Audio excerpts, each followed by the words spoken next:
naglaho na parang bula ang mga tao sa ibang lugar. So nagsimula na nga ba ang rapture? The rapture foretold and the Bible.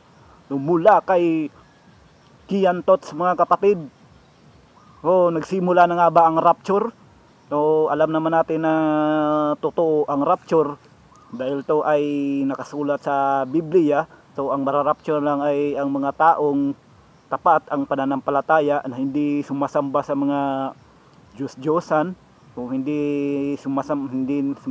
naniniwala sa naniniwala sa Diyos at hindi sila sumasamba sa Antikristo. Pero nagsimula na nga ba ang rapture mga kapatid? So mula kay Kiantos mga kapatid, kung bago ka pa lang sa channel na at trip mo ang ganitong mga klaseng video niya, ay mag-subscribe ka na. So hinihikayat ko kayo na mag-subscribe sa channel niya. Ilalagay ko dito ang video nito, ang link video nito sa ibaba ng aking description box. At huwag mo na rin kalimutan i-click ang notification bell para lagi kang updated sa mga bagong video niya. At huwag mo na rin kalimutan mag-subscribe sa channel ko at i-click mo na rin ang notification bell para whenever na meron tayong maging updated ka kung meron tayong bagong reaction video na i-upload sa aking YouTube channel. So wag na natin to patagalin to mga kapatid. So very interesting topic to mga kapatid. So wala naman rin tayong hinihintay, panoorin na natin.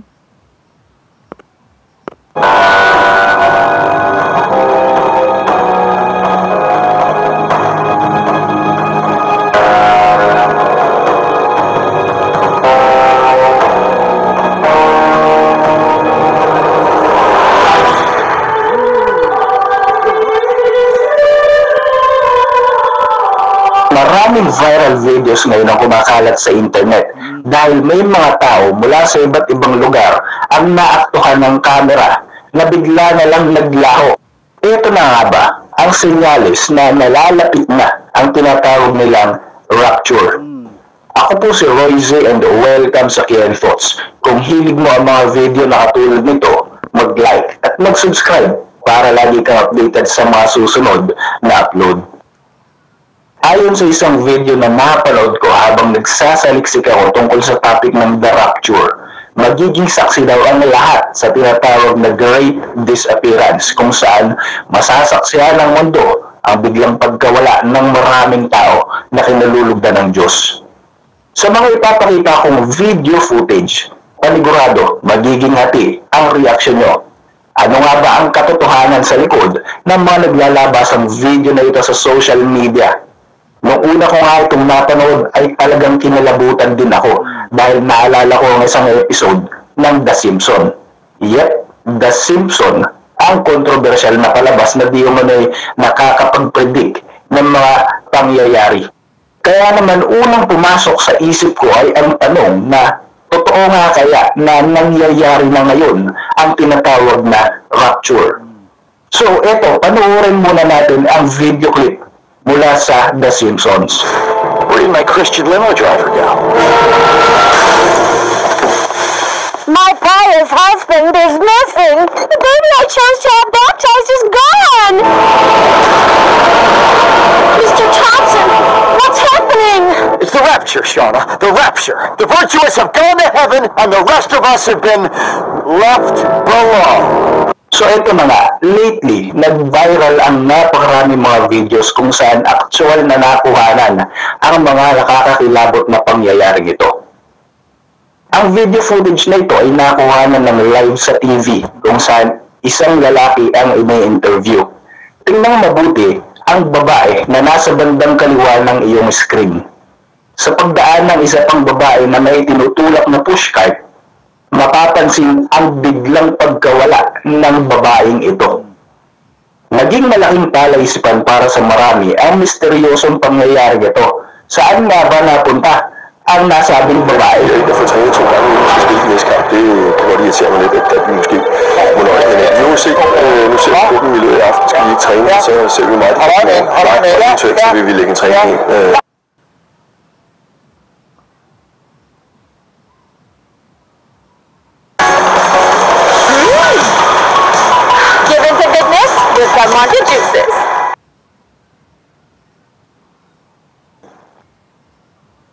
Ang video footage naman na ito ay na-record mula sa isang surveillance camera sa isang restaurant sa Bronx, New York. Tingnan mabuti ang dalawang taong nakaupo sa labas ng nasabing establishmento.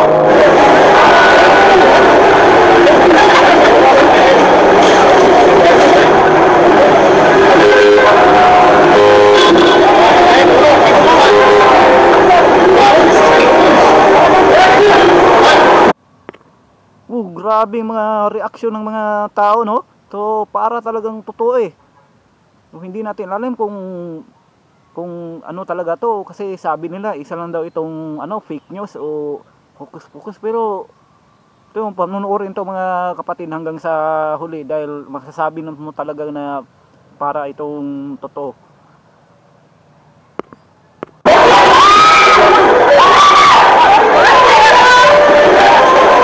Out of nowhere, bigla na lamang silang naglaho. Napansin ito ng lalaki sa kabilang upuan na tila ba gulat na gulat sa mga nangyari. Dito na nagsimulang magkagulo ang mga tao na naka-witness sa buong pangyayari. Sa video footage naman na ito nakuha sa loob ng isang school bus, makikita ang mga batang ito habang nagmamaneho ang kanilang bus driver. Tila ba inuutusan ng driver na umupo ang mga bata na nasa unahan. Ilang saglit lamang ang nakalipas ay bigla na lamang naglaho ang mga bata. Tila may nasagi ang kanilang sinasakyan na bus, kaya naman hindi agad napansin ng driver na walang napala ang kanyang mga pasahero. Nang mabawi ng driver ang kontrol sa sasakyan, agad itong huminto upang i-check ang mga bata. Ganun na lamang ang kanyang pagkagulat nang wala na ang mga bata na kanyang pasahero.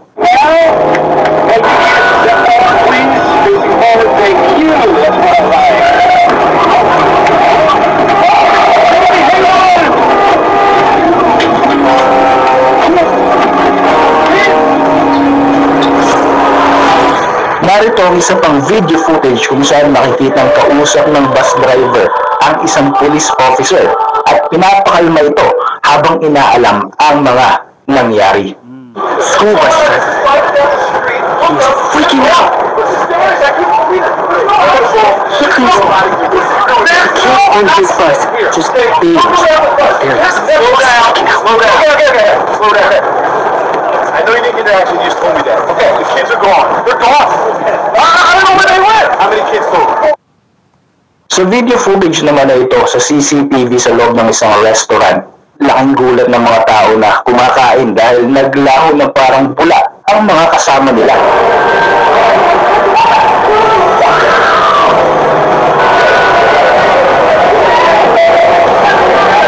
Samantala, ang video footage naman ito ay kuha mula sa camera ng isang biker.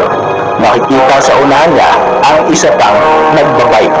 Saglit na lumingon ng lalaki may camera, pero nang muli siyang tumingin sa harapan, ay wala na ang kanyang kasamang lalaki. Pero tuloy-tuloy pa rin ang bisikleta sa pag-andar hanggang sa ito ay matumba. Hey, we'll stop right here. Alright, sounds good. Oh! Jeremy? Jeremy! Jeremy! Sa video footage naman na ito mula sa isang CCTV, makikita ang dalawang tao na naglalakad sa sidewalk. Ilang segundo lamang ang nakalipas ay bigla na lamang silang naglaho.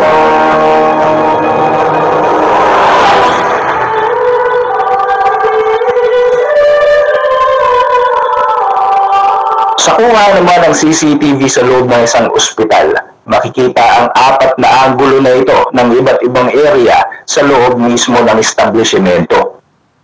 Ilang sandali lamang ang lumipas, maririnig ang ingay ng mga nalaglag na gamit sa sahig kasabay ang pagkawala ng 11 tao na nasa loob ng ospital.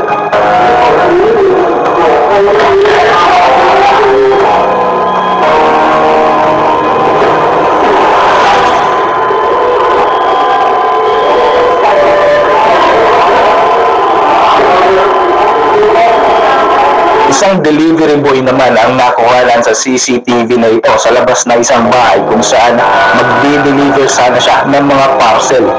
Matapos ibaba ang bitbit na kahon at mag-doorbell, saglit sinilip ng lalaki ang kanyang cellphone. Babalik na sana siya sa kanyang sasakyan nang biglang ganito ang nangyari.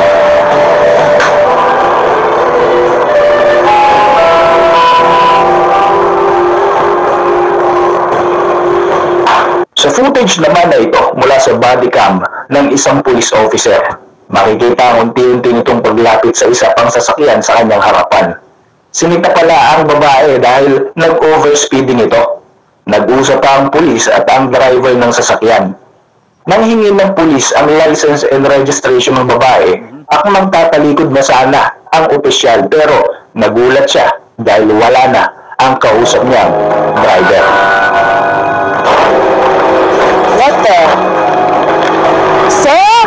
321 to dispatch. Sa footage naman na ito kung saan naglalaro ang mag-ina, bigla na lamang nawala ang batang sakay ng duyan.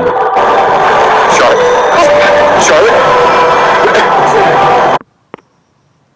So, hindi mo talaga na masasabi na edited mo, mga kapatid. So, kung totoo ko talaga to, so grabe, sobrang nakakatakot talaga to, mga kapatid, kasi nasa Bible na yan na hindi natin ang rapture daw ay bigla na lang darating. Ganon din ang pagdating ng ating Panginoong Hesus na parang isang magnanakaw na bigla na lang darating. So, hindi natin alam kung totoo man yan o hindi. So, naniniwala pa rin tayo sa rapture kung ano lang yan, mga edited lang yan. Pero itong video na ito, grabe, sobrang believe ko talaga to, mga kapatid. Para talagang wala kang makikitang ito, edit ito. So, tingnan mo mga reaction nila. So, kung lang ito, itong edited lang ito at kung drama lang ito nila. So, pwede na silang isali sa para na silang mga artista nito, pwede na silang gawaran ng FAMAS Award kung ganito ang mga acting nila, mga kapatid. Mga ang acting nila parang totoo So, ang hindi mo talaga makikita na inedit ito, hindi mo talaga maisip na simula nung nakita ko, parang grabe, sobrang nakakabilib talaga, mga kapatid. So, hindi naman tayo hindi ako natatakot na ma-rapture kasi nasa propesya na yan So, dapat nga matuwa tayo na ma-rapture tayo dahil makakita tayo ng mga ganito na na-rapture. So, dapat nga sabihin natin na sana ma-rapture din tayo para hindi na tayo magdusa dito sa mundo, para sasalubungin na natin ng ating Panginoong Hesus sa alapaap. Kasi ganun ang nakasulat sa Biblia, mga kapatid So, ipagpatuloy na natin. Where did she go? Wait. Kuha naman sa loob ng isang simbahan ang video footage na ito. Isang nakakakilabot na video ang masasaksiyan kung saan sa live stream mismo na ito, kitang-kita na bigla na lamang naglaho ang ilang mga tao na nasa loob ng simbahan.